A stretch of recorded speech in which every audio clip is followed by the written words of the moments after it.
A paz de Cristo, meus irmãos. Sou o pastor André Campos e estamos mais uma vez no ensino bíblico cristão. Após a vinheta, a gente vai estar estudando hoje o capítulo 10 de Eclesiastes. Vamos começar então? Vem comigo, roda a VT.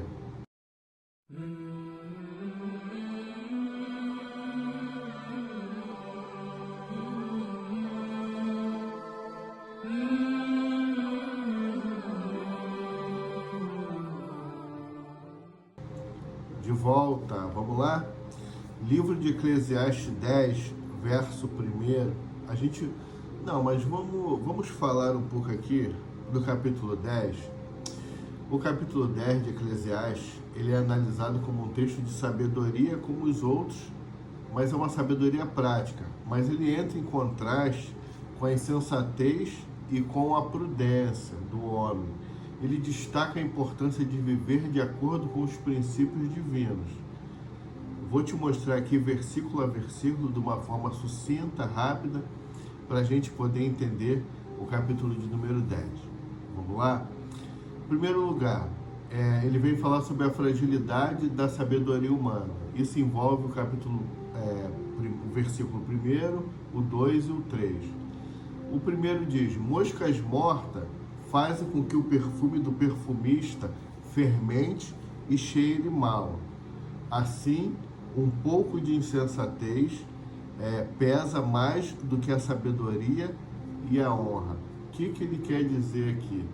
Ele primeiro vem falar que a insensatez, ela mesmo em pequena dose, a pessoa ser insensata, a pessoa ser aquela pessoa que faz as coisas sem pensar e traz uma insensatez para a situação, mesmo que for em pequena dose, ela pode corromper uma vida de sabedoria.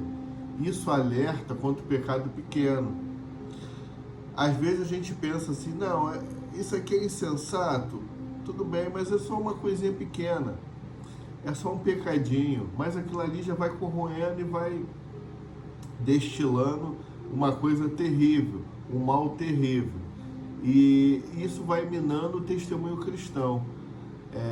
1 Coríntios 5,6 é uma referência para esse tipo de coisa. Nós temos que buscar a santidade e o discernimento, evitando concessões de erro. A gente não pode conceder erros, ou seja, se esforçar ao máximo para a gente não errar, para que as coisas venham dar certo. Então é isso que ele quer dizer no verso 1. Aí no verso 2 e 3, ele fala assim: o sábio teme a Deus e age com retidão, enquanto o tolo revela sua insensatez em palavras e ações. Aí ele faz um contraste, fala que o sábio, ele tem retidão para agir conforme Deus. O tolo, ele já tem insensatez nas palavras, que ele fala palavras erradas, de uma forma que insensata, e nas suas atitudes. A insensatez, ela é associada à falta de temor a Deus. Provérbio 9:10, ele vem falar sobre isso. Para nós que somos cristãos, evangélicos, pessoas que servem a Deus, a verdadeira sabedoria começa com a submissão a Deus. Nós nos submetemos a Deus, ali já mostra que nós estamos sendo sábios, se somos submissos a Deus. Colossenses 2:3 vem falar sobre isso. Você consegue se submeter a Cristo? Consegue deixar suas vontades e fazer a vontade dele? É uma pergunta que nós podemos fazer para nós mesmos. Na segunda parte do que nós estamos querendo falar hoje, fala sobre sabedoria em relações sociais e liderança. Aí no verso 4 diz assim: se o espírito do governador se levanta contra ti, não abandones o teu lugar, pois a brandura evita grandes ofensas. Vamos lá, ele fala algo que está lá em Tiago 4:10, ele quer fazer uma correlação aqui. A paciência e a humildade são virtudes cristãs. Lá em Tiago fala sobre isso, certo? Mesmo em conflitos, em situações devastadoras que querem nos derrubar, o crente ele deve agir com moderação, confiando sempre na sabedoria de Deus. Então o verso 4 fala isso: se o espírito do governador se levantar contra ti, ou seja, uma autoridade, alguém que queira te te matar, alguém queira se levantar contra alguma coisa que você fez, não abandones o teu lugar, pois a brandura evita grandes ofensas. Você fica ali de uma forma tranquila e suave, porque a paciência e a humildade são virtudes cristãs. A gente não pode esquecer de, na hora da angústia, confiar em Deus. É isso que ele quer falar aqui no versículo 4. Você não se levantar do teu lugar é tipo uma pessoa vem, é um assalto, aí você vai e sai correndo. Ou seja, a brandura e a tranquilidade é o que vai mostrar que você é um servo de Deus. A pessoa vem, você calmamente respira, e Deus ele pode até te dar um livramento ali naquele momento. Então, meus irmãos, às vezes estamos em situações difíceis, como essa que eu falei agora, e não conseguimos ao menos pensar. A gente não pensa, a situação é tão difícil que a gente nem consegue pensar.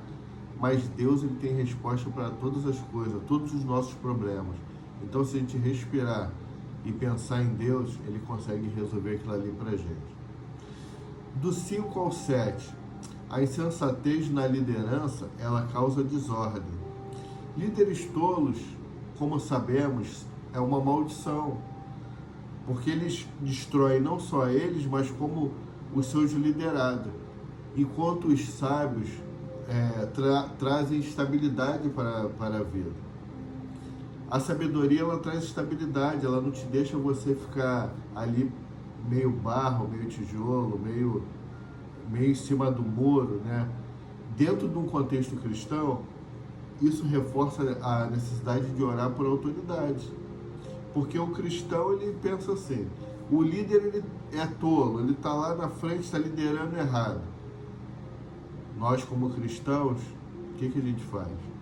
Ora pelas autoridades, pede, Senhor, coloca no caminho certo, coloca da melhor maneira para que as coisas venham fluir, venham andar. Senão, meu irmão, minha irmã, as coisas não fluem. Nós podemos orar por nossas autoridades, assim como no versículo do 5 ao 7 fala, da desordem na liderança. E podemos sair abençoados em Deus. Vamos lá, vamos continuando aqui. Se a liderança estiver arraigada em Deus, tudo é diferente. Agora, se estiver longe dos caminhos de Deus, vai virar uma ruína só. Provérbio 29:2 fala sobre isso, sobre os líderes religiosos que estão ali juntamente com Deus. Vamos lá, do 8 ao 11, para a gente prosseguir já para a segunda parte. A importância da prudência no trabalho. Isso aqui, muita gente é imprudente no trabalho, né? A preparação e o uso adequado dos recursos reflete em todo o nosso trabalho, reflete na nossa mordomia cristã. Depois você consulte lá, Mateus 25, do 14 ao 30, ele vem falar sobre isso. A insensatez, ela nos leva ao fracasso, isso já sabemos de cor, mas a sabedoria, ela glorifica a Deus. Seja prudente, não sente em roda de escarnecedores no trabalho. Não vá falar mal de outra pessoa, porque aquilo ali vai ser usado contra você num determinado momento. Pessoas agem assim. E não é isso que nós queremos para nossas vidas, dando mau testemunho no meio onde nós vivemos, não é verdade? Vamos lá, vamos continuar aqui. Na terceira parte aqui, nós vamos estar falando sobre a insensatez das palavras e das ações, certo? Do versículo 12 ao 14, o tolo, ele fala sem sabedoria e se perde em suas próprias palavras. E Jesus, ele nos deu um alerta, né? Ele alertou que palavras revelam o coração. Às vezes a pessoa está ali discutindo e querendo falar, está revelando o coração, mostrando o que ela é de verdade. Mateus 12:34, guarda aí para você procurar depois. A gente pode enfatizar o domínio da língua. Lá em Tiago, o Tiago também fala de uma língua felina, uma língua que traz coisas ruins para a pessoa e para outras pessoas. Tiago 3, do 5 ao 6, vai falar sobre isso. E a comunicação edificante também, Efésios 4:29. Quando nós fechamos a nossa boca para falar nossos sonhos, desejos, não contamos para ninguém, guardamos em Deus, e falamos só coisa que edifica, conversamos só coisas do nosso cotidiano, falamos só essas coisas, mas sonhos e desejos não. Guardamos, deixamos guardados em Deus, porque Ele vai abençoar e um dia vai realizar para a gente. Verso de número 15. O trabalho sem propósito é inútil. Tudo deve ser feito para a glória de Deus. 1 Coríntios 10, 31, ele vem falar sobre isso. Nós temos que evitar a vaidade do esforço. Sabe aquele esforço? Eu te boto como esforço humano, né? O esforço sem direção divina, que a gente fala, não, eu vou trabalhar, vou fazer. E já passou, já não precisa mais fazer aquilo ali. Tá só uma vaidade para dizer que você faz, você pode, você sabe, né? Faça a coisa redirecionada, faça as coisas com propósito que vai dar certo. É assim que nós temos que fazer. Vamos caminhando para o final? Liderança e responsabilidade, versos 16 e 17. Nações sofrem sob líderes imaturos, mas prospera com governos sábios. Aquele líder imaturo, tem nações aí que estão sofrendo. E o versículo 16 e 17 fala sobre isso. Mas quando o líder é sábio, o mundo logo vê, pô, aquele líder lá, aquele governante daquele país, ele é muito sábio. O 18 e 19 vem falar, mas a gente pode olhar também a igreja. A igreja, ela é exortada a interceder por líderes. Tem versículos que falam sobre isso. Romanos 13, 1, Deus fala, vamos orar pelos nossos líderes, valorizar a integridade e a humildade. Provérbios 11, 14 vem falar sobre isso também. No verso 18 e 19, fala que a preguiça ela leva à ruína, enquanto o trabalho ele traz muitos benefícios, né? O ensino evangélico, irmãos, ele condena a ociosidade. A igreja fala sempre sobre isso, e tem versos que falam sobre o preguiçoso. 2 Tessalonicenses 3,10 vem falar sobre isso e nos exorta ao equilíbrio, para nós termos o equilíbrio, não ficar ocioso nem trabalhando demais. É o que ele vem querer falar aqui. O dinheiro é uma ferramenta, não um ídolo. Aí pega muita gente, né? 1 Timóteo 6,10. O dinheiro é uma ferramenta, irmão. Não é um ídolo, não é uma coisa que a gente tem que adorar e querer de todas as formas. Terminando no verso 20. Nem mesmo em teus pensamentos amaldiçoes o rei, pois as aves do céu poderão levar a tua voz. Olha só. Às vezes a gente quer falar coisas, até no nosso pensamento, ou pensar alto sem querer, pessoas ali podem levar o nosso pensamento para outro lugar e a gente ser mal interpretado. Então temos que pensar nisso. Respeitar a autoridade é um princípio bíblico, não é verdade? Para você confirmar isso, Romanos 13, do 1 ao 7, fala sobre isso, mesmo em contextos difíceis. E o que fala Eclesiastes 10, então? Vamos resumir aqui. Eclesiastes 10, ele vem falar o quê? A sabedoria prática é um dom de Deus. Tiago 1,5, essencial para glorificá-lo em todas as áreas da vida. A insensatez, ela é vista como fruto do pecado. Enquanto a verdadeira sabedoria se encontra em Cristo, o qual se tornou para nós sabedoria de Deus, a insensatez é um pecado. 1 Coríntios 1,30. Então, o capítulo 10, ele desafia os crentes a fazerem o quê?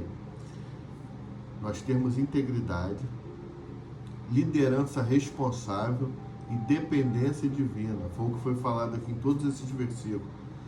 Lembrando que mesmo em um mundo caótico, mesmo em um mundo ruim, Deus está no controle. Eclesiastes 12, 13, 14, lá na frente, a gente vai falar sobre isso daqui, tá bom? Que Deus nos abençoe, nos guarde, nos livre do mal, em nome de Jesus. Amém.